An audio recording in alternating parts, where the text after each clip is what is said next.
যদি আপনার সমাজে কোনো অশ্লীল কাজ দেখেন, কোনো গর্হিত কাজ দেখেন, কোনো অন্যায় কাজ দেখেন, আপনার যদি শক্তি সামর্থ্য থাকে, রাসূল কি বলতেছেন, মান রাআ মিনকুম মুনকারান ফালইউগাইয়িরহু বিয়াদি ফাইন লাম ইস্তাতি' ফাবিলিসানি ফাইন লাম ইস্তাতি' ফাবিকলবিহি ওয়া যালিকা আযফুল ঈমান। বলেন সুবহানাল্লাহ। আপনার সমাজে যদি কোনো গর্হিত কাজ করতে দেখেন, কোনো অশ্লীল কাজ হতে দেখেন, নাচ গান বাজনা হতে দেখেন, আর আপনি সমাজের নেতা, আপনাকে আল্লাহ শক্তি দিয়েছেন, সামর্থ্য দিয়েছেন, যদি আপনি পারেন ওই কাজকে হাত দ্বারা গড়িয়ে দেন, ভেঙে দেন, চুরমার করে দেন, ঠিক কিনা বলে? এখন মনে করেন আপনি করতে গেলে, আপনি এলাকার ইমাম সাহেব মানুষ, দুর্বল মানুষ, আমরা তো উইরাইয়া জুইরা বসি না, ইমাম সাহেবরা উইরাইয়া জুইরা বইছে, কি বলেন? ইমাম সাহেবকে উইরাইসা জুইরা বইছে এখানে কি? আমরা কি আপনাদের সাথে আপনাদের কখনো গালাগালি করছি? আপনাদের উপর কখনো আঘাত করছি? টাকা নিয়ে আর টাকা দেই না এমন করছি? সুদ খাইছি, ঘুষ খাইছি, জিনা করছি, মিথ্যা কথা বলছি?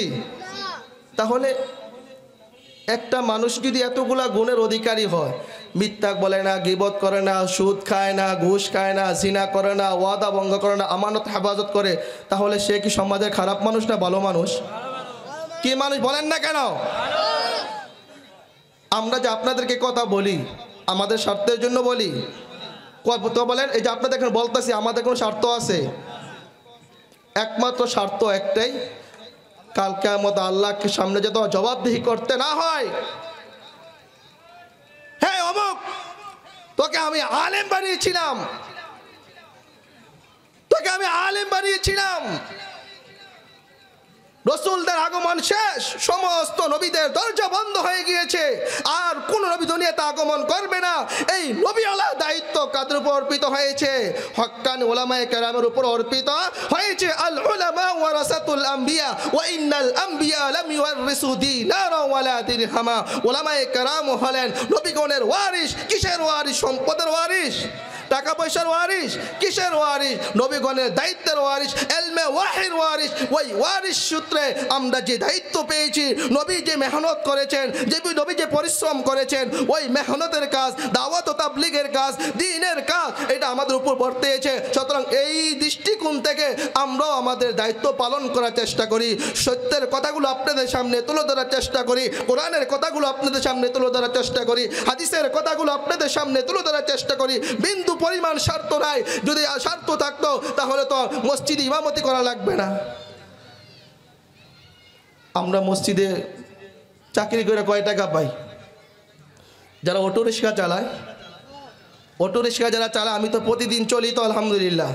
আমি এখান থেকে আতিক মার্কেট থেকে আপনার স্টাফ কোয়ার্টার যাই, সেখান থেকে আপনার চিটাং রুট যাই, তো প্রায় সময় দুষ্টামি করে জিজ্ঞাসা করি ড্রাইভার ভাইদেরকে যে ভাই আপনারা যে এইগুলো রিক্সা চালান প্রতিদিন কেমন থাকে, বা প্রতিদিন কেমন আপনার ইনকাম হয়? তো হুজুর আলহামদুলিল্লাহ, কোনো দিন 1500, কোনো দিন 1200, 1000 এরকম হয়। 1500 বাদ দিলাম, 1200 বাদ দিলাম, 1000 টাকা করে ধরলে মাসে কত হয়? কত হাজার হয়? 30,000 হয়। তো আরেক ব্যাগে জিজ্ঞেস করলাম, হুজুর আলহামদুলিল্লাহ এটা তো আমার নিজের ব্যক্তিগত, আমি আরেকটা ক্রয় করে আরেকজনকে ভাড়া দিয়ে রাখছি, ওই জায়গার থেকে প্রতিদিন আমার আরও কত আসে? 200-250 টাকা করে প্রতিদিন জমা দেয়। তো 200-250 করে প্রতিদিন জমা দিলে এখন আরও কত আসতেছে? আমরা কি অটো চালাতে পারবো না? অটো চালাতে পারবো? গাড়ি চালাতে পারবো না আমরা? আর পারবো না বলতে কিছুই নাই, পারবো না বলতে কিছু নাই। বান্দা যদি ইচ্ছা করে, হিম্মত করে, নিয়ত করে যে আমি এটা করবো, তাই আল্লাহ তাআলা তাকে কি করবেন? তৌফিক দান করবেন, ঠিক কিনা? তাহলে আমরা এনে পড়ে রয়েছি কেন?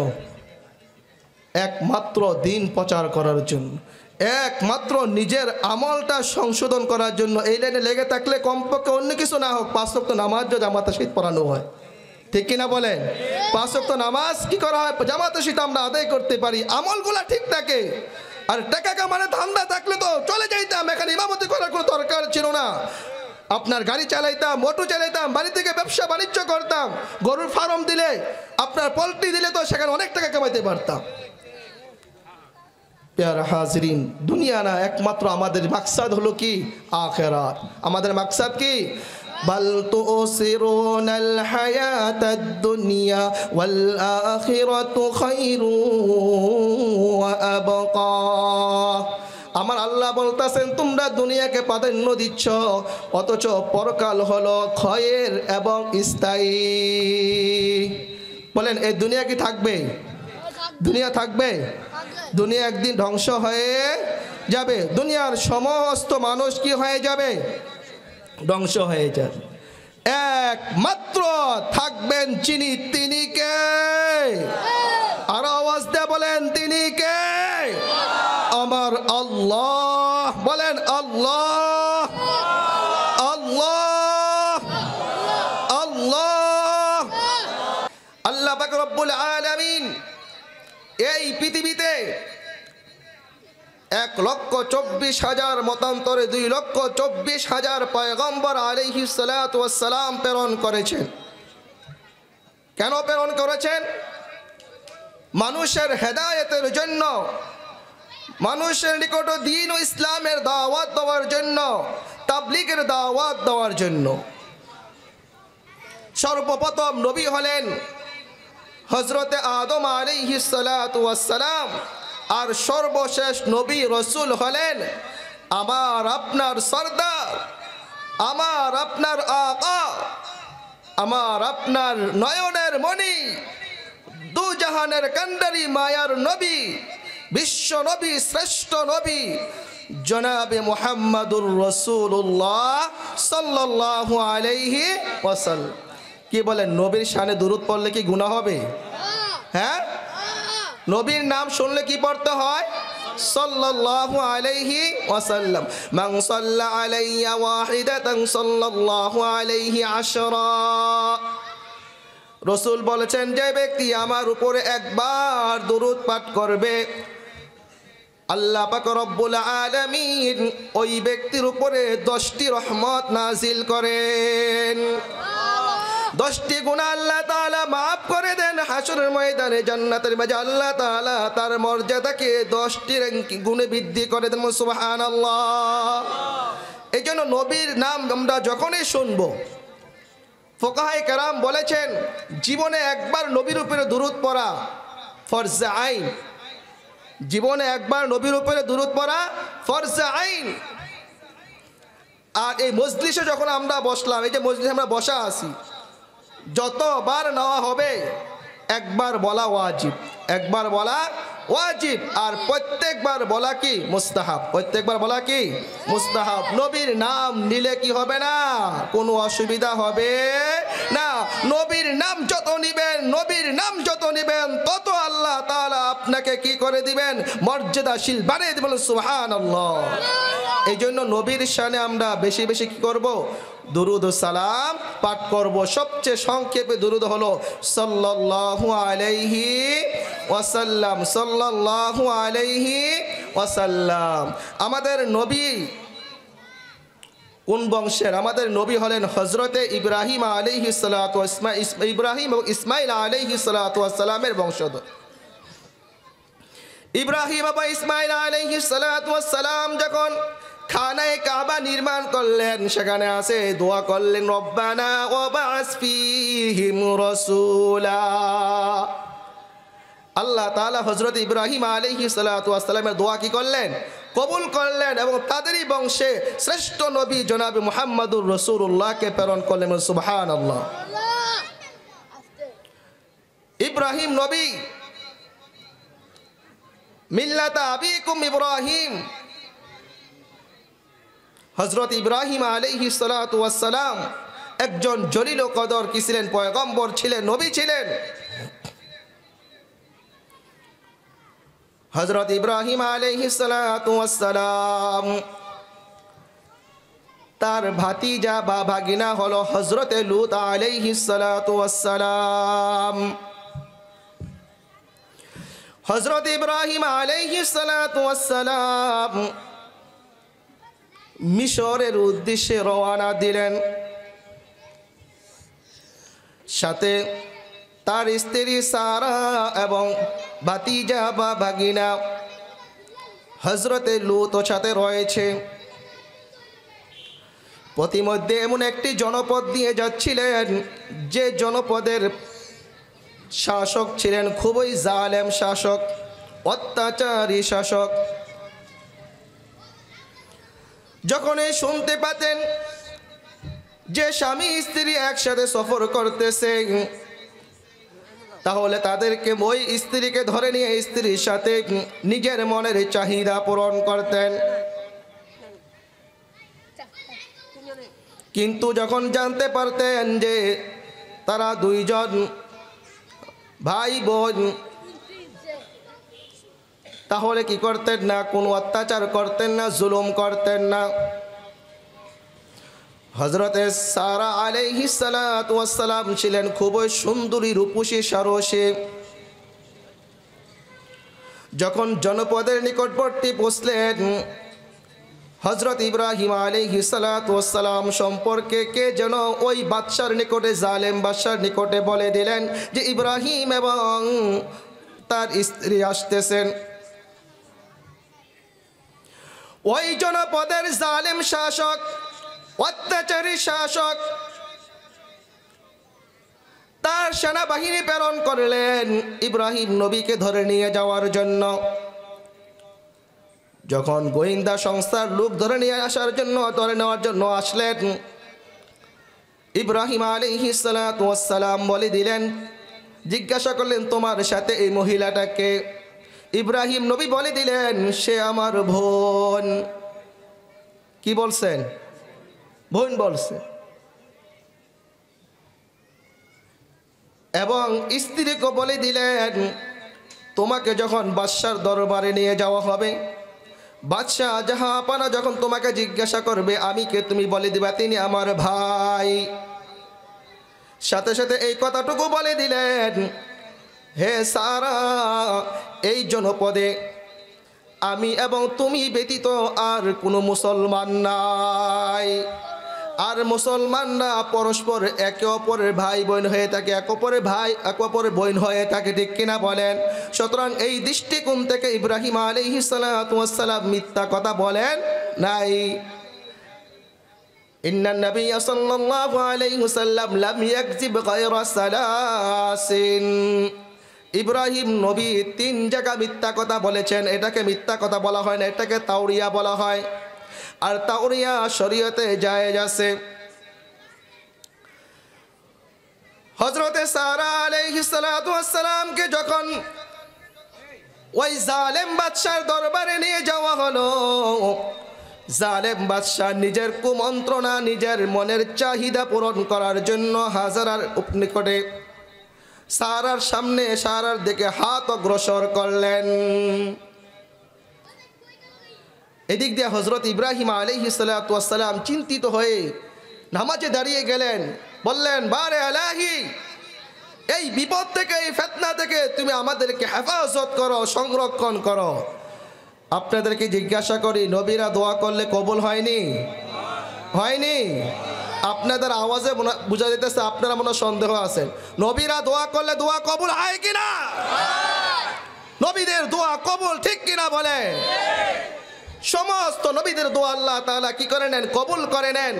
এই বদমাশ যখন সারার নিকটে হাত অগ্রসর করলেন সারা আলাইহিস সালাতু ওয়াস সালামকে ধরার জন্য, স্পর্শ করার জন্য, আমার রব ওই জালেম বাদশাকে তার হাত অবশ করে দিয়েছেন এবং তার পুরো শরীরকে বিকলাঙ্গ করে দিয়েছেন।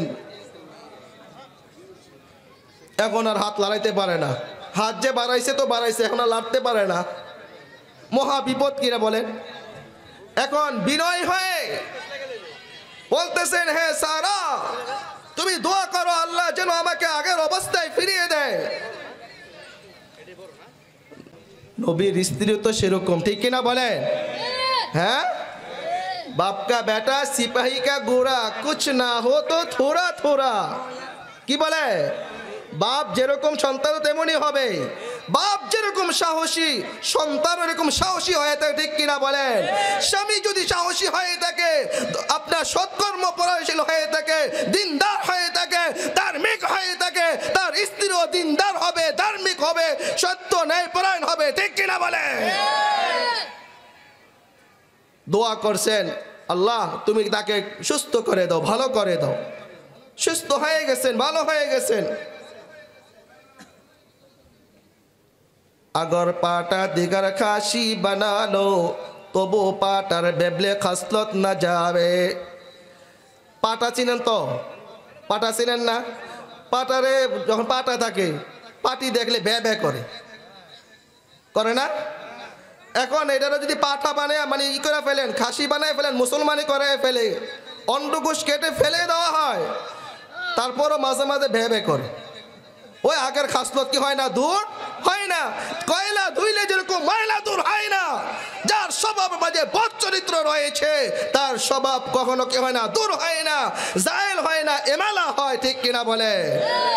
ওমরে ফারুক রাদিয়াল্লাহু তাআলা আনহুর মেজাজ চড়া ছিল, কড়া ছিল, এজালা হয়েছে, এজালা হয় না, এমালা হয়েছে। অর্থাৎ আগে কাফেরের পক্ষে ছিল তার আপনার কি তার বলিষ্ঠ কণ্ঠস্বর, ইসলাম ধর্ম গ্রহণ করার পরে এখন তার শক্তি সব ব্যয় হয়েছে ইসলামের পক্ষে। ঠিক কিনা বলে? দোয়া করলেন, দোয়া করার পরে যখন ভালো হয়ে গেলেন, বদমাশের লুচ্চা লুচ্চা স্বভাব দূর হয় না।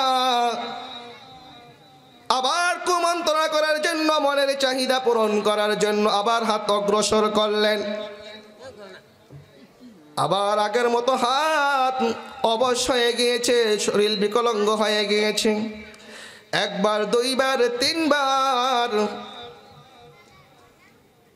বললেন যে সারা তুমি দোয়া করো, আল্লাহ যেন আমাকে ভালো করে দেয়, সুস্থ করে দেয়। হযরতে সারা আলাইহিস সালাতু ওয়াস সালাম দোয়া করলেন। তার দোয়ার বদৌলতে আল্লাহ সুবহানাহু ওয়া তাআলা ওই বদ শাসনকে ভালো করে দিলেন। বলেন সুবহানাল্লাহ। হযরত ইব্রাহিম আলাইহিস সালাতু ওয়াস সালামের সারা আলাইহিস সালাতু ওয়াস সালাম, লূত আলাইহিস সালাতু ওয়াস সালাম তারা সিদ্ধান্ত নিলেন এই জনপদে, এই মিশরে আমরা আর থাকবো না। সিদ্ধান্ত অনুযায়ী, পরামর্শ অনুযায়ী সিদ্ধান্ত হলো হযরতে লূত আলাইহিস সালাতু ওয়াস সালাম হিজরত করে উর্দুনের পূর্বাঞ্চল সাদুম বা সামুরা এলাকায় চলে যাবেন।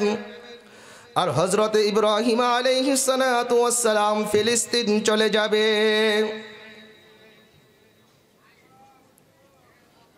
হযরতে লূত আলাইহিস সালাতু ওয়াস সালাম সামুরা, সাদুম বা সামুরা এলাকায় চলে গেলেন। কিসের জন্য গেছে? ব্যবসা বাণিজ্য করার জন্য।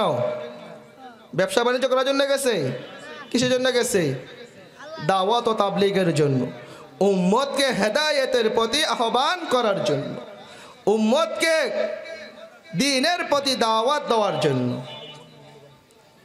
আর এই লূত আলাইহিস সালাতু ওয়াস সালামকে যেখানে প্রেরণ করা হয়েছে, যেখানে পাঠানো হয়েছে নবী বানিয়ে, ওই এলাকার লোকগুলার বদ স্বভাব ছিল, বদ চরিত্র ছিল, যে তারা সমকামিতার গুনায় লিপ্ত ছিল। কোন গুনাহ? সমকামিতার গুনায় লিপ্ত ছিল। লূত আলাইহিস সালাতু ওয়াস সালাম তাদেরকে বললেন, ওয়ালূতান ইয ক্বালা লিকওমিহি আতাতুনাল ফাহিশাতা ওয়া আনতুম তুবসিরুন, যে তোমরা জেনে শুনে এই অশ্লীল কাজ কেন করতেছ? যে তোমরা তোমাদের ঘরের স্ত্রী রয়েছে, স্ত্রীদেরকে ছেড়ে তোমরা কেন পুরুষে পুরুষে শাহওয়াতে মিলিত হও, গুনার কাজে লিপ্ত হও? বরং তোমরা হলা মূর্খ সম্প্রদায়। কোন সম্প্রদায়? মূর্খ সম্প্রদায়।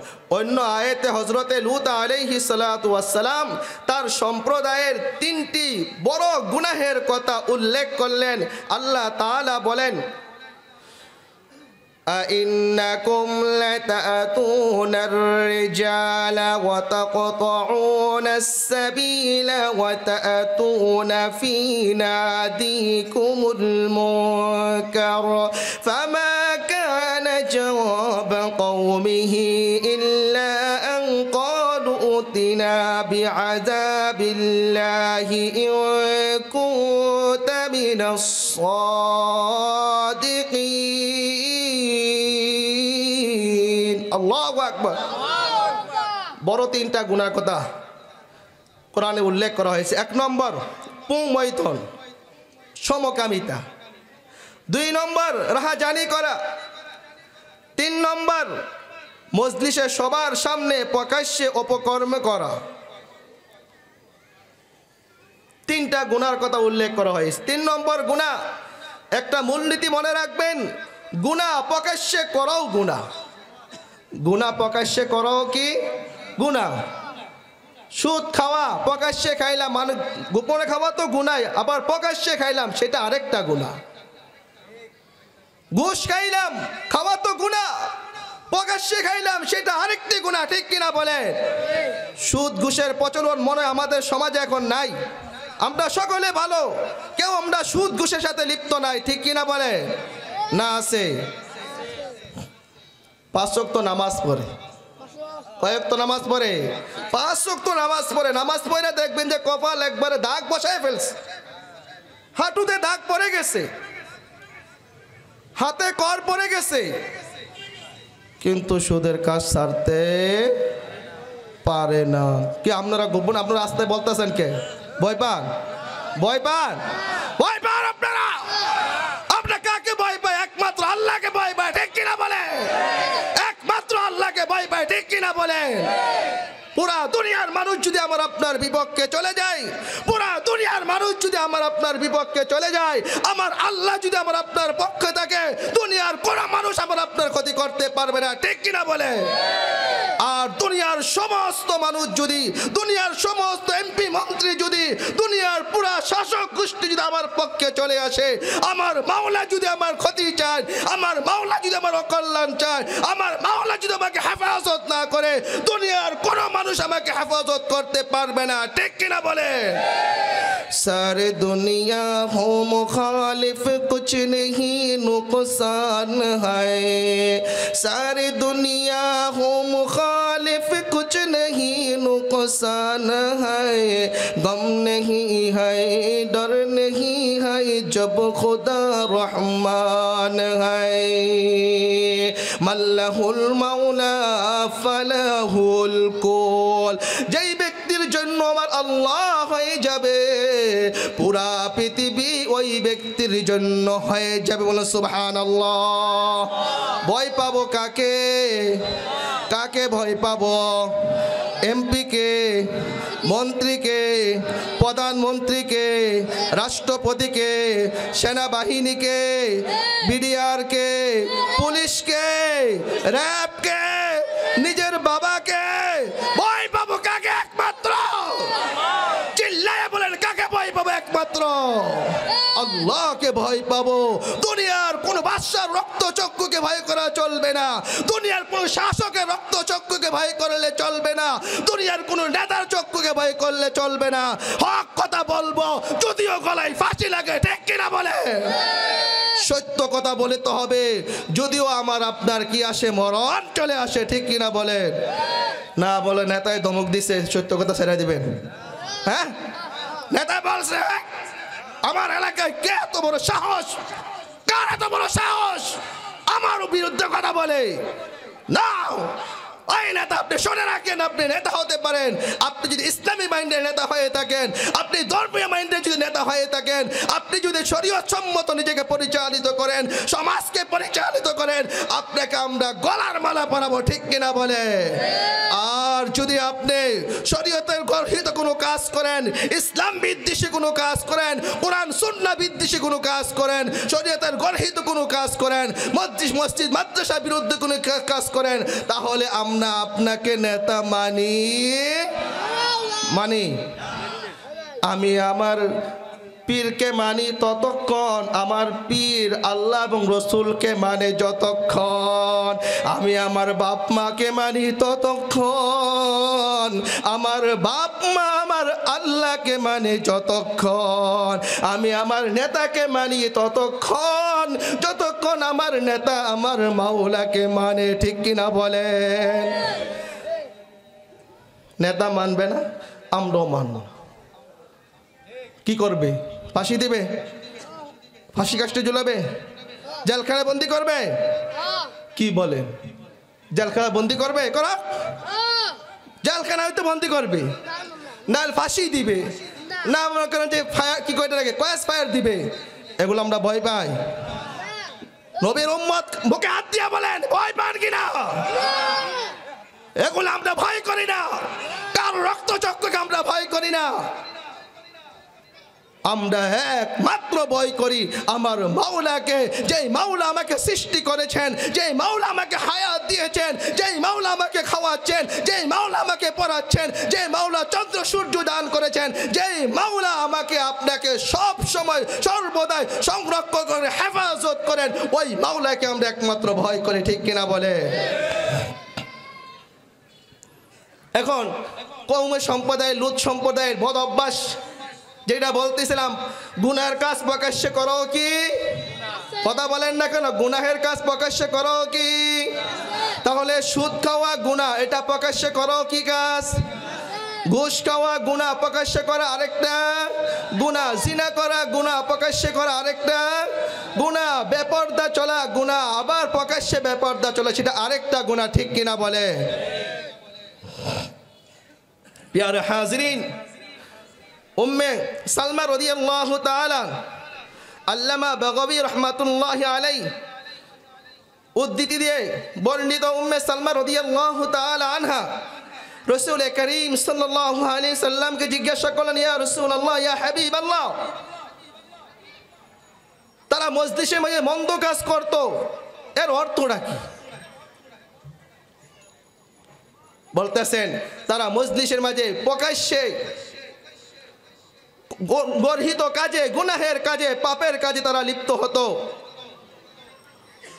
মজলিসের সামনে প্রকাশ্যে কি করত? কুকর্মে লিপ্ত হতো। এবং তারা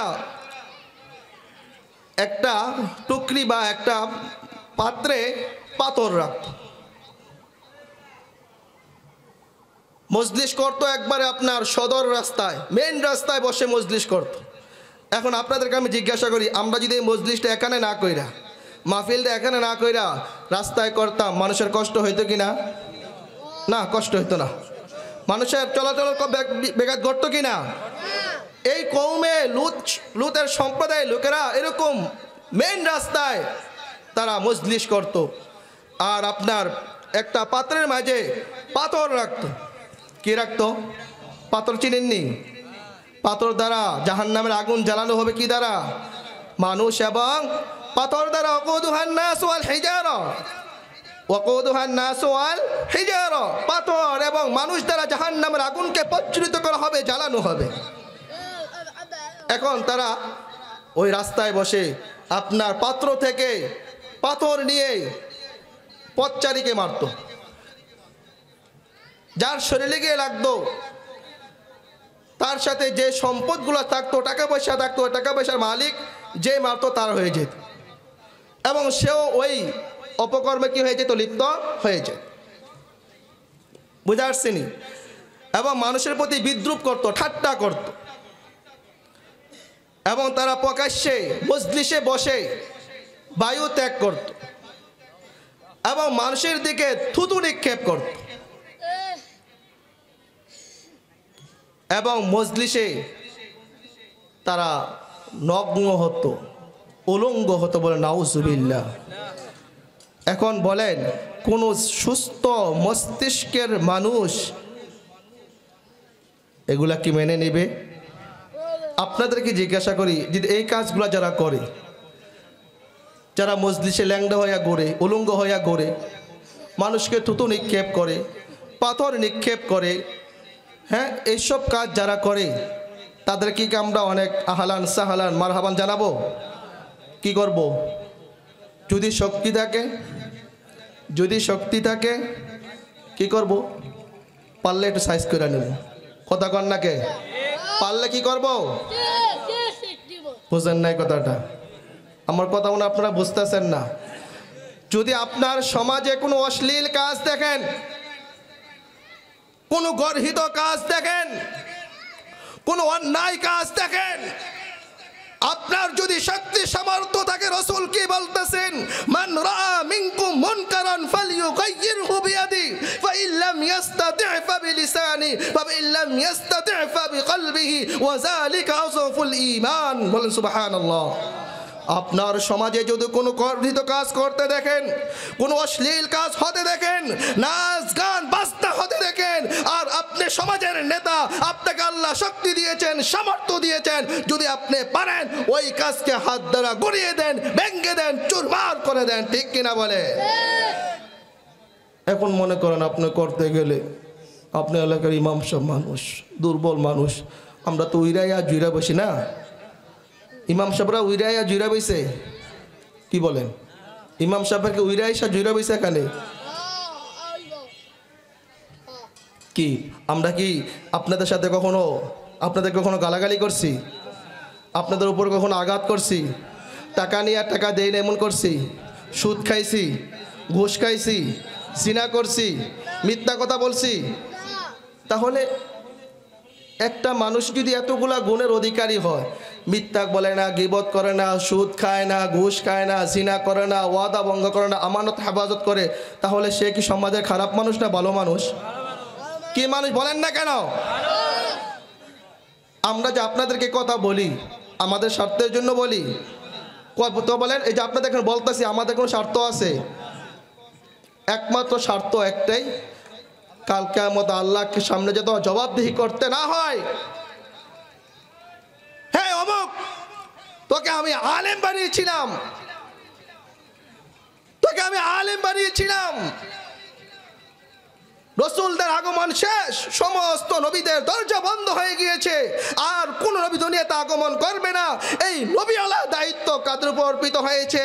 হক্কানি উলামায়ে কেরামের উপর অর্পিত হয়েছে। আল উলামা ওয়ারাসাতুল আম্বিয়া ওয়া ইন্নাল আম্বিয়া লাম ইউরিসু দিনারা ওয়ালা দিরহামা। উলামায়ে কেরাম হলেন নবীগণের ওয়ারিস। কিসের ওয়ারিস? সম্পদের ওয়ারিস, টাকা পয়সার ওয়ারিস, কিসের ওয়ারিস? নবীগণের দায়িত্বের ওয়ারিস, ইলমে ওয়াহির ওয়ারিস। ওই ওয়ারিস সূত্রে আমরা যে দায়িত্ব পেয়েছি, নবী যে মেহনত করেছেন, যে নবী যে পরিশ্রম করেছেন, ওই মেহনতের কাজ, দাওয়াত ও তাবলীগের কাজ, দ্বীনের কাজ, এটা আমাদের উপর বর্তেছে। সুতরাং এই দৃষ্টিকোণ থেকে আমরাও আমাদের দায়িত্ব পালন করার চেষ্টা করি, সত্যের কথাগুলো আপনাদের সামনে তুলে ধরার চেষ্টা করি, কোরআনের কথাগুলো আপনাদের সামনে তুলে ধরার চেষ্টা করি, হাদিসের কথাগুলো আপনাদের সামনে তুলে ধরার চেষ্টা করি। বিন্দু পরিমাণ স্বার্থ নাই, যদি স্বার্থ থাকতো তাহলে তো মসজিদে ইমামতি করা লাগবে না। আমরা মসজিদে চাকরি করে কয় টাকা পাই? যারা অটো রিক্সা চালায়, অটো রিক্সা যারা চালায়, আমি তো প্রতিদিন চলি তো আলহামদুলিল্লাহ। আমি এখান থেকে আতিক মার্কেট থেকে আপনার স্টাফ কোয়ার্টার যাই, সেখান থেকে আপনার চিটাং রুট যাই, তো প্রায় সময় দুষ্টামি করে জিজ্ঞাসা করি ড্রাইভার ভাইদেরকে যে ভাই আপনারা যে এইগুলো রিক্সা চালান প্রতিদিন কেমন থাকে, বা প্রতিদিন কেমন আপনার ইনকাম হয়? তো হুজুর আলহামদুলিল্লাহ, কোনো দিন 1500, কোনো দিন 1200, 1000 এরকম হয়। 1500 বাদ দিলাম, 1200 বাদ দিলাম, 1000 টাকা করে ধরলে মাসে কত হয়? কত হাজার হয়? 30,000 হয়। তো আরেক ব্যাগে জিজ্ঞেস করলাম, হুজুর আলহামদুলিল্লাহ এটা তো আমার নিজের ব্যক্তিগত, আমি আরেকটা ক্রয় করে আরেকজনকে ভাড়া দিয়ে রাখছি, ওই জায়গার থেকে প্রতিদিন আমার আরও কত আসে? 200-250 টাকা করে প্রতিদিন জমা দেয়। তো 200-250 করে প্রতিদিন জমা দিলে এখন আরও কত আসতেছে? আমরা কি অটো চালাতে পারবো না? অটো চালাতে পারবো? গাড়ি চালাতে পারবো না আমরা? আর পারবো না বলতে কিছুই নাই, পারবো না বলতে কিছু নাই। বান্দা যদি ইচ্ছা করে, হিম্মত করে, নিয়ত করে যে আমি এটা করবো, তাই আল্লাহ তাআলা তাকে কি করবেন? তৌফিক দান করবেন, ঠিক কিনা? তাহলে আমরা এনে পড়ে রয়েছি কেন? একমাত্র দিন প্রচার করার জন্য, একমাত্র নিজের আমলটা সংশোধন করার জন্য। এই লাইনে লেগে থাকলে কমপক্ষে অন্য কিছু না হোক 5 ওয়াক্ত নামাজ জামাতের সহিত পড়ানো হয়, ঠিক কিনা বলেন? 5 ওয়াক্ত নামাজ কি করা হয়? জামাতের সহিত আমরা আদায় করতে পারি, আমলগুলা ঠিক থাকে। আর টাকা কামানোর ধান্দা থাকলে তো চলে যাইতাম, এখানে ইমামতি করার কোনো দরকার ছিল না। আপনার গাড়ি চালাইতাম, অটো চালাইতাম, বাড়ি থেকে ব্যবসা বাণিজ্য করতাম, গরুর ফার্ম দিলে, আপনার পোল্ট্রি দিলে তো সেখানে অনেক টাকা কামাইতে পারতাম। প্যারা হাজরিন, দুনিয়া না, একমাত্র আমাদের মাকসাদ হলো কি? আখিরাত। আমাদের মাকসাদ কি? বাল তুসিরুনাল হায়াতাদ দুনিয়া ওয়াল আখিরাতু খায়রুন ওয়া আবকা। আমার আল্লাহ বলতেছেন তোমরা দুনিয়াকে প্রাধান্য দিচ্ছ, অথচ পরকাল হলো ক্ষয়ের এবং স্থায়ী। বলেন এই দুনিয়া কি থাকবে? দুনিয়া থাকবে? দুনিয়া একদিন ধ্বংস হয়ে যাবে। দুনিয়ার সমস্ত মানুষ কি হয়ে যাবে? ধ্বংস হয়ে যাবে। একমাত্র থাকবেন যিনি, তিনি কে? আরো আওয়াজ দিয়ে বলেন তিনি কে? আমার আল্লাহ। বলেন আল্লাহ, আল্লাহ, আল্লাহ। আমার আল্লাহ বলতেছেন বান্দা তোরা যদি আমাকে ডাকস আমি তোদের ডাকে সাড়া দেব। উদউনি আস্তাজিব লাকুম, তোমরা আমাকে ডাকো আমি তোমাদের ডাকে সাড়া দেব। সুবহানাল্লাহ। এখন দেখেন হযরতে লূত আলাইহিস সালাতু ওয়াস সালাম যখন তার জাতিকে বুঝাচ্ছিলেন, কাকে বুঝাচ্ছিলেন? তার জাতিকে যখন বুঝাচ্ছিলেন, এখন বলতেছে যে আপনি গুনার কাজ পান না। আপনি যদি সত্যবাদী হয়ে থাকেন, আপনি যদি কিবাদী হয়ে থাকেন, সত্যবাদী হয়ে থাকেন, তাহলে যে আযাবের কথা বলতেছেন এই আযাবগুলা আইনা দেখান। এই আযাবগুলা কি করেন? এনে দেখান। কি বলেন? নবীরা সম্ভব কিনা? নবীদের পক্ষে সম্ভব কিনা? কার মাধ্যমে সম্ভব? কার মাধ্যমে? আল্লাহর মাধ্যমে সম্ভব। তারা আরেকটা কথা বলল, ওইটা আমি পড়ে যাচ্ছি। তিনি যখন বললেন যে তোমরা কি করো? অশ্লীল কাজ করতেছ, ফাহেশা কাজ করতেছ, গুনাহের কাজ করতেছ, তোমরা মূর্খ সম্প্রদায়। কি সম্প্রদায় বলছে? মূর্খ সম্প্রদায় বলছে। তারা কি বাস্তবে মূর্খ ছিল? বাস্তবে মূর্খ ছিল? মূর্খ ছিল না, তারা শিক্ষিত ছিল। কিন্তু শিক্ষিত হলে লাভ হবে কি? যেই শিক্ষা মানুষকে নৈতিকতা শিক্ষা দেয় না, যেই শিক্ষা মানুষকে মানবতার শিক্ষা দেয় না, যেই শিক্ষা মানুষকে বাপ মার সাথে উত্তম ব্যবহার করা শিক্ষা দেয় না, যেই শিক্ষা মানুষকে বড়দেরকে সম্মান করা শেখায় না, ওই শিক্ষা শিক্ষা নয়। ঠিক কিনা বলে? এখন পারে না।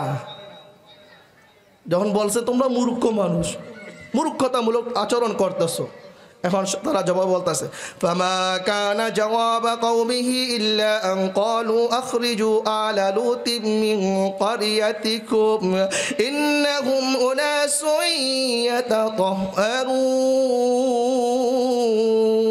ইয়াতাতাহহারুন। আল্লাহু আকবার। তারা জবাবে কি বলতেছে জানেননি? বলতেছে যে লুতকে বাইর কর। এ হুজুরকে মসজিদে রাখা যাবে না, এ হুজুরকে মসজিদে রাখা যাবে না। অন্যায় কি? হুজুরের সত্য কথা বলে। কি বলে? সত্য কথা বলে। সুদের বিরুদ্ধে বলে, ঘুষের বিরুদ্ধে বলে, জিনার বিরুদ্ধে বলে, পর্দার বিরুদ্ধে বলে, নাচ গানের বিরুদ্ধে বলে। এ হুজুর রাখা যাবে? আজকে যারা এই কথা বলে তারা ওই হযরত লূত আলাইহিস সালাতু ওয়াস সালামের জমানার ওই জাহেল মূর্খদের নেয়, হযরত ইব্রাহিম আলাইহিস সালাতু ওয়াস সালামের জমানার ওই মূর্খদের নেয় বিশ্ব নবী জনাবে মুহাম্মদুর রাসূলুল্লাহ সাল্লাল্লাহু আলাইহি সাল্লামের আবু জাহেল, উতবা, শাইবা ওই জাহেলদের মতো। ঠিক কিনা বলেন? তারা যখন পারে না বলে বাড়ি করে দাও, হুজুরের নবীরে বাড়ি করে দাও। এই নবীকে আর আমাদের গ্রামে রাখা যাবে না। এই নবীকে কি করা যাবে না? রাখা যাবে না। তাকে এবং তার মিন ক্বরিয়াতিকুম, তার আমাদের গোত্র থেকে লূত পরিবারকে বের করে দাও। ইন্নাহু মুনাসুন ইয়াতাতাহহারুন। মুসা কি সাজতে চায়? পবিত্র সাজতে চায়। কি সাজতে চায়? পবিত্র সাজতে চায়। মনে হয় মনে এই কাজ করে না। আমরা কিন্তু হুজুরের পিছনে গিয়ে সমালোচনা অনেক ভালোই করতে পারি। পিছনে পিছনে খুব মজা করে সমালোচনা করি। হুজুর কি বয়ান করে, হুজুর দেখি না কি করে, কয় কিনা এই কথাই বলতেছে কমে লুতরা। আপনি লুত, তুমি সুফি সাজতে চাইতেছ? হ্যাঁ, তুমি সুফি সাজতে চাইতেছ, ভালো সাজতে চাইতেছ। আমার আল্লাহ বলেন তারা হযরত লূত আলাইহিস সালাতু ওয়াস সালামের সাথে, লূত আলাইহিস সালাতু ওয়াস সালামের সাথে দুর্ব্যবহার করার নিয়ত করেছে, খারাপ ব্যবহার করার ইচ্ছা করেছে। আমার আল্লাহ বলেন, এই লূত সম্প্রদায়, পরিণতি কিন্তু বেশি ভালো হবে। কি বলেন? পরিণতি ভালো হবে। আপনি যদি অন্যায়ভাবে কোনো একটা ভালো মানুষকে, কোনো একটা দিনদার মানুষকে, কোনো একজন আলেমকে, কোনো একজন হাজিকে, কোনো একজন গাজীকে, কোনো একজন পীরকে, কোনো একজন মাশায়েখকে, কোনো একজন এলাকার নম্র ভদ্র সচ্চা নামাজি মানুষকে আপনি হেনস্থা করেন, এর জবাব দিতে হবে না আল্লাহর কাছে? তো তারা যখন হযরত লূত আলাইহিস সালাতু ওয়াস সালামের দরবারে আপনার ফেরেশতারা আসছে, খুব ফেরেশতারা তো অনেক সুন্দর সুঠাম দেহের অধিকারী। এখন তারা ওই ফেরেশতাদের সাথে তারা তাদের কুমন্ত্রণা করার জন্য, মনের চাহিদা পূরণ করার জন্য অগ্রসর হয়েছে। আল্লাহ বলছেন পরিণতি ভালো হবে না, এবং ফেরেশতারা নিজেরাই বলছেন, কোরআনে আছে,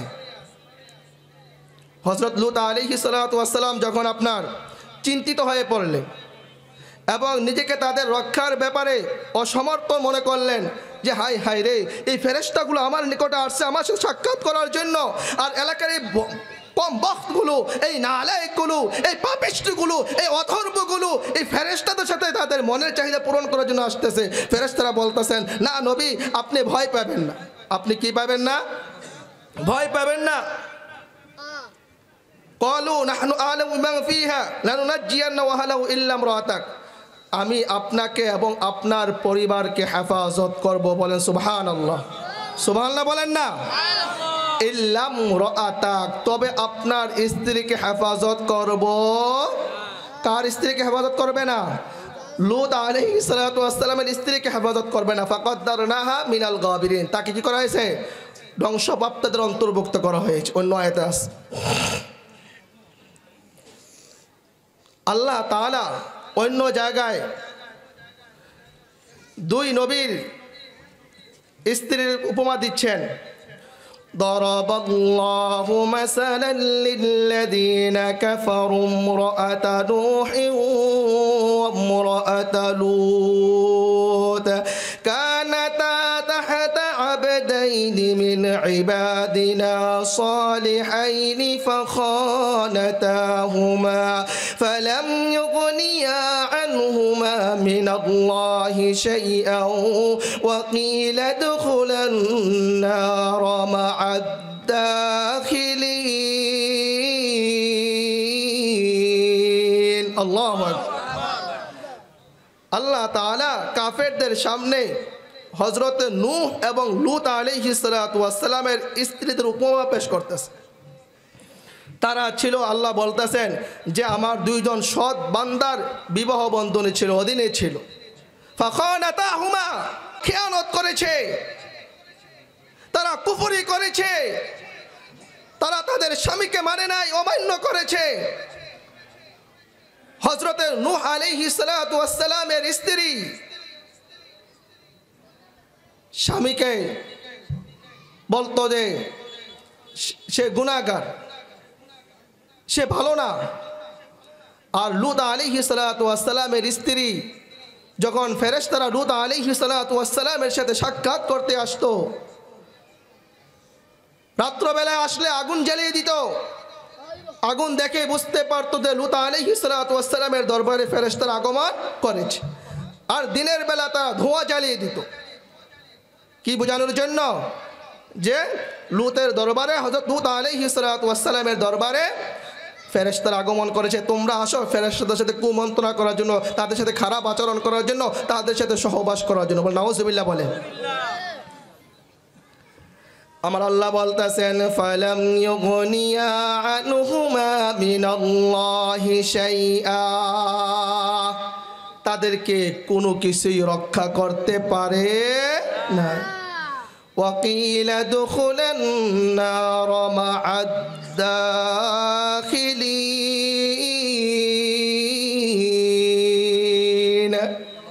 এবং তাদেরকে বলা হলো তোমরা জাহান্নামীদের সাথে জাহান্নামে কি করো? প্রবেশ করো। কার সাথে প্রবেশ করো? দেখেন কথা মনে রাখবেন, দুই নবীর স্ত্রী। কয় নবীর স্ত্রী? দুই নবীর স্ত্রী। নবীরা কি জীবনে কোনোদিন পাপ করেন? নবীরা জন্মের থেকে নিয়ে মৃত্যু পর্যন্ত, নবুয়ত পাওয়ার আগেও মাসুম, নবুয়ত পাওয়ার পরেও মাসুম, নবীদের কোনো গুনাহ নাই। এটা হলো আহলে সুন্নাত ওয়াল জামাতের আকীদা, ঠিক কিনা বলেন? কিন্তু নবীর দুই স্ত্রী হওয়া সত্ত্বেও তাদের ঠিকানা কোথায় হয়েছে? কথা বলেন না কেন, কোথায় হয়েছে? তাহলে নবীর স্ত্রী হয়েও জাহান্নামী হতে পারে, আবার কাফেরের স্ত্রী হয়েও জান্নাতি হতে পারে, ঠিক কিনা বলে? সুতরাং কি লাগবে? ঈমান লাগবে। কি লাগবে? ইন্নাল্লাযীনা আমানু ওয়া আমিলুস সালিহাতি কানাত লাহুম জান্নাতুল ফিরদাউসি নুজুলা। আমার আল্লাহ বলতেছেন, যারা ঈমান আনয়ন করে এবং আমলে সালিহা করে তাদের জন্য রয়েছে জান্নাতুল ফিরদাউস। সুবহানাল্লাহ। কোন জান্নাত রয়েছে? কথা কন না, কোন জান্নাত? জানেন না? সামনে মূল কথা আইতেছে, সুন্দর কথা। তারপরে আয়াতে আল্লাহ তাআলা বলতেছেন, وضرب الله مثلا للذين آمنوا امرأة فرعون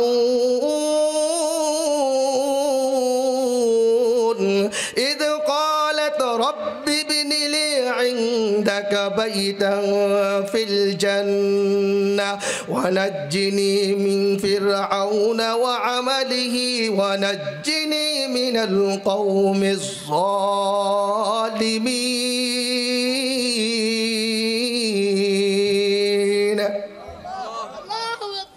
তারপর আল্লাহ তাআলা বলতেছেন যে আমি মুমিনদের নিকটে ফিরাউনের স্ত্রীর উপমা পেশ করতেছি। কার নিকটে? মুমিনদের নিকটে ফিরাউনের স্ত্রীর উপমা কি করতেছি? পেশ করতেছি। দেখেন, ফিরাউনের একজন কন্যা ছিল, ওই কন্যার সেবা যত্ন করার জন্য একজন দাসী ছিল, একজন বাদী ছিল। সে আগেই হযরতে মুসা আলাইহিস সালাতু ওয়াস সালামের উপর ঈমান নিয়ে আসছে। তো একদিন আপনার ঘটনাক্রমে ফেরাউনের মেয়ের চুল আঁচড়াইতেছে, বাদী ফেরাউনের মেয়ের চুল আঁচড়িয়ে দিচ্ছে। হঠাৎ তার হাত থেকে চিরুনি পড়ে গেছে। চিরুনি পড়ে যাওয়াতে সে বিসমিল্লাহির রহমানির রহিম বলে কি করলেন? চিরুনি উঠালেন। কি বলে? কি বলে? প্রত্যেক কাজে কি বলা ভালো? প্রত্যেক কাজের শুরুতে আমরা কি বলবো? মনে থাকবো না ইনশাআল্লাহ? প্রত্যেক কাজের শুরুতে আমরা কি বলবো? রাসূল করিম সাল্লাল্লাহু আলাইহি সাল্লাম যখন আরশে আযীমে গেলেন, আল্লাহর সাথে দেখা করার জন্য গেলেন, লেখা ছিল যারা বিসমিল্লাহ বলে তাদেরকে হাউজে কাউসার থেকে পানি পান করানো হবে। যারা কি বলে? বিসমিল্লাহ বলে তাদের কিসের পানি পান করানো হবে? রাসূল দুনিয়াতে চলে আসলেন, দুনিয়াতে এসে বলতেছেন, ভার এলাহি, আমি বিসমিল্লাহ পরিহার করি না, বিসমিল্লাহ ছাড়ি না, সুতরাং তুমি আমাকে হাউজে কাউসার থেকে বঞ্চিত করিও না। সুতরাং প্রতিটা কাজে আমরা কি করব? বিসমিল্লাহ বলবো তো ইনশাআল্লাহ? বলবো তো ইনশাআল্লাহ? বিসমিল্লাহ বলে যখন আপনার চিরুনি উঠালেন, ফেরাউনের কন্যা ক্ষিপ্ত, আবার বিসমিল্লাহ, আবার আল্লাহকে। সে তো জানে তার বাবাই আল্লাহ, ফেরাউনে আল্লাহ, আবার আল্লাহকে।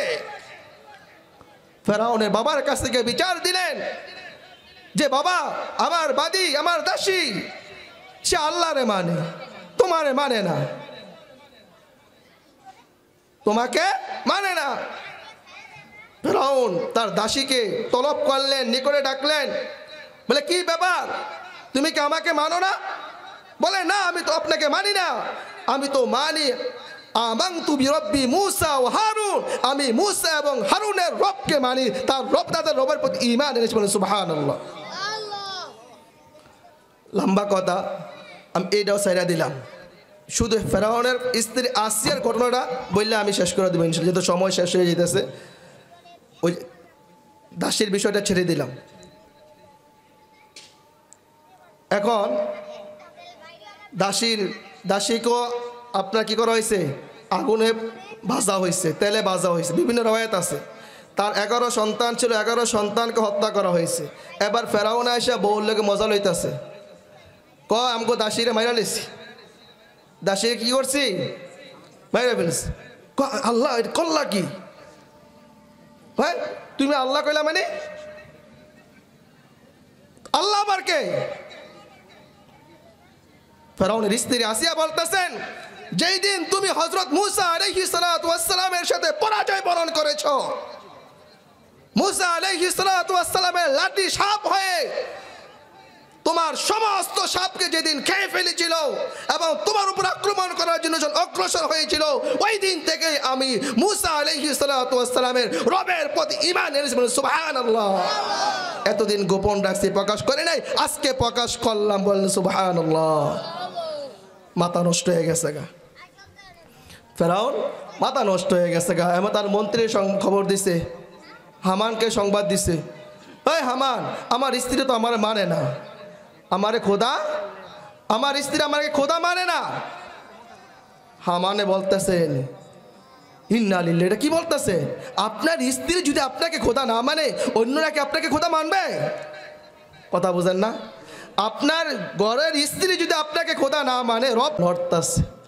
আসিয়া ঠোঁটগুলা কি করতেছে, লড়তেছে, কান লাগায় দেখতেছে, বলতেছে আল্লাহ আল্লাহ আল্লাহ আল্লাহ আল্লাহ। সুবহানাল্লাহ বলেন।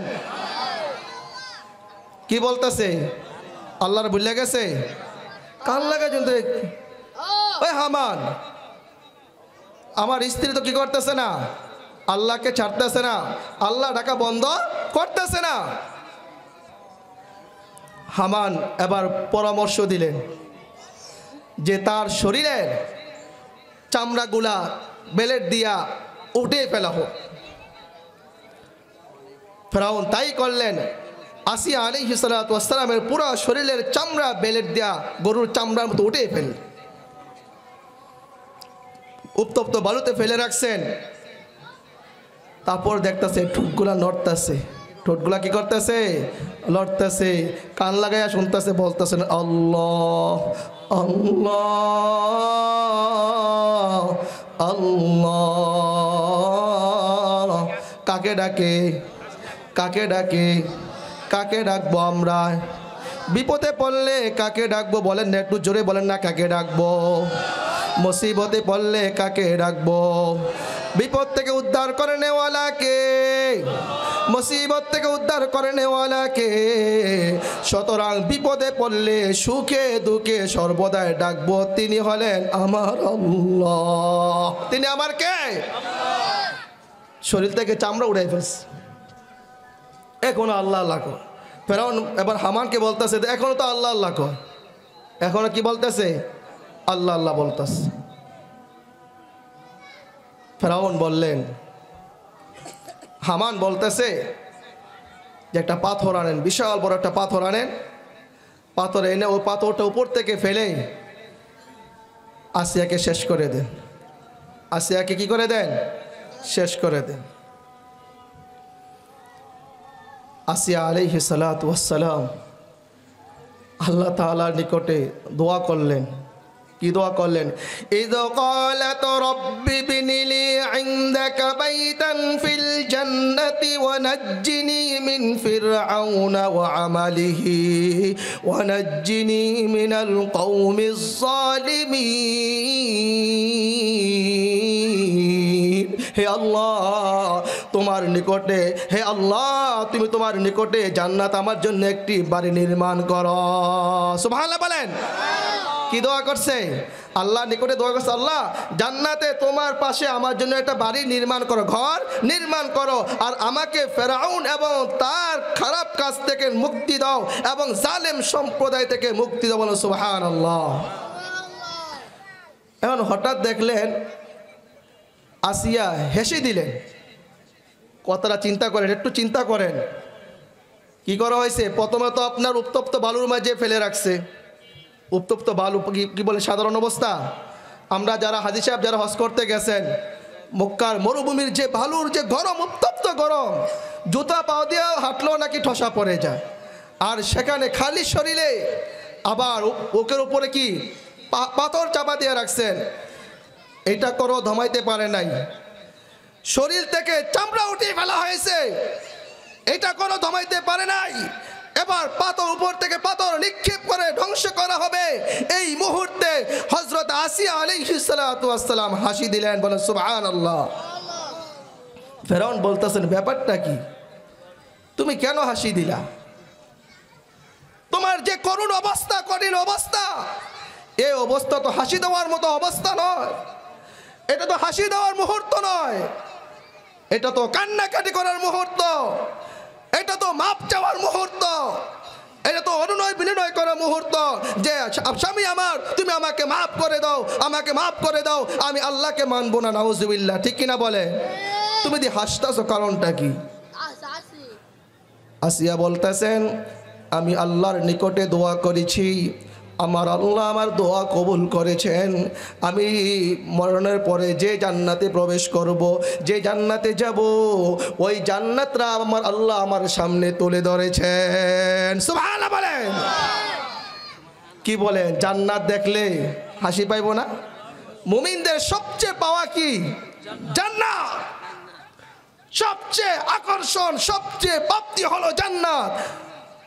মুমিনরা দুনিয়াকে প্রাধান্য দেয় না, মুমিনরা দুনিয়াকে বড় মনে করে না, মুমিনরা আখিরাতকে বড় মনে করে। ঠিক কিনা বলে?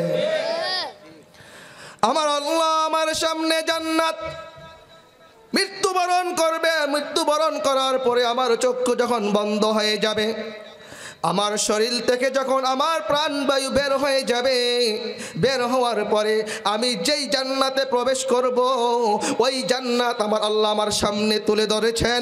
ওই জান্নাত দেখে আমি হেসে দিয়েছি, বলেন সুবহানাল্লাহ। মুফাসসিরিন ইকরাম তাফসীরের কিতাবে পাওয়া যায়, হামান যখন পরামর্শ দিলেন যে আসিয়াকে বিশাল বড় পাথর উপর থেকে তার দেহে ফেলে তাকে হত্যা করে ফেলো, মেরে ফেলো, ঠিকই এই কাজ করা হলো। আমার আল্লাহ, দয়ার আল্লাহ, আমার মায়ার আল্লাহ বলতেছে, ফেরাউন আসিয়া আলাইহিস সালাতু ওয়াস সালামের শরীরে পাথর নিক্ষেপ করার পূর্বেই, পাথর ফেলানোর পূর্বেই আমার আল্লাহ হযরত আসিয়া আলাইহিস সালাতু ওয়াস সালামের রূহ তার খাঁচা থেকে, তার পিঞ্জিরা থেকে বের করে নিলেন, বলেন সুবহানাল্লাহ। সুতরাং বিপদে আপদে মুসিবতে আমরা কাদেরকে ডাকবো? একটু আওয়াজ দিয়ে বলেন, কাদেরকে ডাকবো? কাকে ডাকবো? মনে থাকবে ইনশাআল্লাহ? না ভুলে যাবেন? ভুলে যাবেন? এখন হক্কানি উলামায়ে কেরাম যদি আপনাদেরকে সত্যের পথে ডাকে, কোরআনের পথে ডাকে, সুদ ঘুষ থেকে বিরত থাকতে বলে বিরক্ত হবেন? কথা বলেন, বিরক্ত হবেন না? সত্যের পক্ষে থাকবেন? সত্যের পক্ষে থাকবেন না মিথ্যার পক্ষে থাকবেন? বলেন।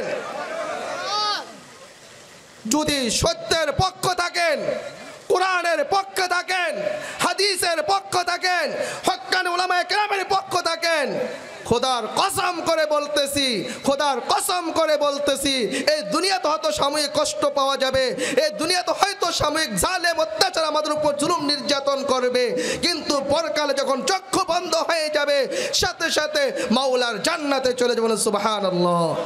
ফাদখুলি ফি ইবাদি ওয়াদখুলি জান্নাতি।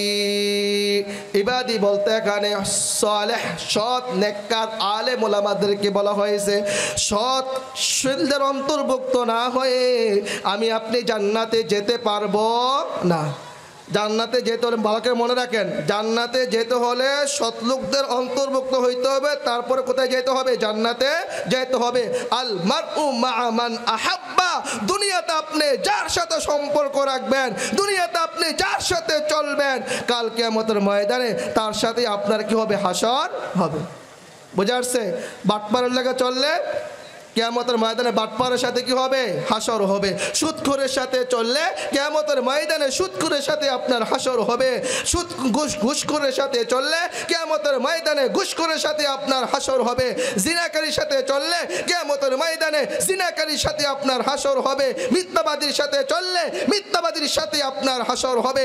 আর যদি আপনি সৎ লোকদের সাথে চলেন, ভালো লোকদের সাথে চলেন, ভালো লোকদেরকে আপনি বন্ধু বানান, আপন বানান, তাহলে ভালো লোকরা সোহবতে সালেহ তরা সালেহ কুনাদ, সোহবতে তালেহ তরা তালেহ কুনাদ, ভালো লোকদের সংস্রবে চলার কারণে ভালো লোকদের আপনি অন্তর্ভুক্ত হয়ে যাবেন। ভালো লোকদের ভালো গুণাবলী আপনার মাঝে চলে আসবে।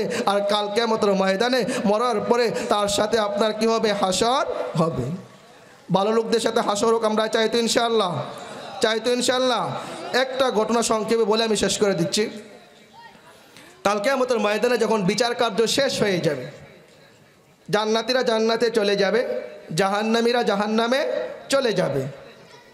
তো একজন আলেম তিনি জাহান্নামের পাশ দিয়ে হেঁটে হেঁটে জান্নাতে যাচ্ছিলেন। এই মুহূর্তে একজন ডাক দিবে, হুজুর। হাদিসের কিতাব প্রমাণ করে সাথে সাথে ওই হুজুর জান্নাতি ব্যক্তি দাঁড়িয়ে যাবেন। কি যাবেন? দাঁড়িয়ে যাবেন। বলবে যে হুজুর, আমি দুনিয়াতে আপনাকে এক গ্লাস পানি পান করিয়েছিলাম। হুজুর, দুনিয়াতে আমি আপনাকে ওযু করার জন্য এক বদনা পানি এনে দিয়েছিলাম। হুজুরে বলো, ঠিকই তো, আপনাদের চিনি চিনি মনে হইতেছে। কি মনে হইতেছে? আপনাকে চিনি চিনি মনে হইতেছে। একটু কান পেতে খোলেন। আমরা আপনাদের কাছে খাবার চাই না। আবার অনেকে আবার মনে মনে কইব যে দাও হুজুরে খাবার আলোচনা করতেছে, হুজুরে খাওয়ানোর লেগে, হুজুরে চা খাওয়ানোর লেগে কইব। আর আমরা জানি তো, আমি আলোচনা করতেছি না, অনেকে শরীরে তো আগুন লাগতেছে, দোকানপাটে বসে সমালোচনা কিন্তু শুরু হয়ে গেছে। এটা আমরা জানি। 8 বছর হয়ে গেছে এলাকার রোগ আমরা কি ধরতে পারি নাই? ম্যাক্সিমাম লোকই ভালো, ম্যাক্সিমাম লোক এলাকার ভালো, সৎ ভদ্র সুন্দর ব্যবহার করে। কিছু কিছু নাকান্দাজ, কিছু চুগলখড়ি আছে যারা ইমামদের ভালোটা ভালো লাগে না। ওই বলা শুরু করে দেওয়া, হুজুরে খাওয়ানোর আলোচনা শুরু করছে, হুজুরে খাওয়ানোর লেগে। না, আপনাদের কাছে আমরা খাবার চাই না। আমরা তো খাবার চাই কার কাছে? আল্লাহর কাছে। আপনাদের কাছে সম্মানও চাই না, সম্মান চাই কার কাছে? ওয়া তুইজ্জু মান তাশা ওয়া তুযিল্লু মান তাশাউ বিয়াদিকাল খায়র ইন্নাকা আলা কুল্লি শাইইন কাদির। সম্মানের মালিক কে? বেইজ্জতির মালিক কে? সম্মান দিবেন আমার আল্লাহ, বেইজ্জতি করবেন আমার আল্লাহ। দুনিয়ার কারোর কাছে সম্মান চাই না, দুনিয়ার কারোর কাছে বেইজ্জত হতে চাই না। ভালো কাজ করলে আমার আল্লাহ অবশ্যই সম্মানিত করবেন। ঠিক কিনা বলেন? বলে হুজুর আপনাকে চিনি চিনি। হুজুরে বলতে, হ্যাঁ ঠিক তো, আপনার তো পরিচিত মনে হইতেছে। কি বলেন? আপনারা এখানে যারা আছেন, যারা 5 ওয়াক্ত নামাজ পড়তে আসেন, মুসাফা করেন, দেখা করেন, বিপদ আপদে খোঁজখবর নেন, আপনাদেরকে আমরা চিনি না? ভালোভাবে চিনি, মহব্বত করি। এই এলাকার এমনও প্রমাণ আছে যারা মারা গেছেন, আমি নিজে তাদের জন্য কাঁদছি, তাদের জন্য কোরআন খতম পড়ছি। অভিভাবকরা, ছেলেরা আমাকে বলে নাই, তার সন্তানরা আমাকে বলে নাই হুজুর আমার বাবার জন্য কোরআন খতম পড়েন, কিন্তু আমি নিজ উদ্যোগে আমার চোখ দিয়ে পানি বের হয়েছে, আমি তাদের জন্য নিজে কোরআন খতম পড়ে দোয়া করছি। কেন করছি? মহব্বতের কারণে, ভালোবাসার কারণে করছি। মিয়া তো লোক বলবে যে হ্যাঁ আপনার তো পরিচিত মনে হইতেছে, দুনিয়া থাকতে আপনি আমার এক কাপ। ওই বিপদের দিন আমি তৃষ্ণার্ত হয়ে গিয়েছিলাম, পিপাসার্ত হয়ে গিয়েছিলাম, তখন আপনি আপনার কাছে এক গ্লাস পানি ছিল, ঠান্ডা পানি, ওই পানি আমাকে আপনি পান করিয়েছিলেন। যে একদিন অজুর পানি দরকার ছিল, অজুর কোনো পানি ছিল না, এক বদনা পানি দিয়ে আপনাকে অজু করিয়েছেন। তখন ওই লোকটা বলবে হুজুর আজকে মুসিবতের দিনে আমার জন্য জাহান্নামের ফয়সালা হয়ে গিয়েছে। কিসের ফয়সালা হয়ে গিয়েছে? হুজুর আমার জন্য জাহান্নামের ফয়সালা হয়ে গিয়েছে, আমাকে আল্লাহ জাহান্নামী বানিয়ে দিয়েছেন এই বিপদের দিনে, ওই মুসিবতের দিনে। আপনি যদি আল্লাহর কাছে একটু সুপারিশ করতেন, আপনি যদি আল্লাহর নিকটে একটু কী করতেন? সুপারিশ করতেন। হাদিসের কথা বলতেছি, নিজে মন করা কথা বলতেছি না। ওই ব্যক্তির সাথে সাথে আল্লাহর দরবারে ফরিয়াদ করবেন, আল্লাহ তুমি তোমার এই বান্দাকে মাফ করে দাও। কি জান্নাতের দোয়া কবুল নেই? জান্নাতি ব্যক্তি দোয়া কবুল হবে কিনা?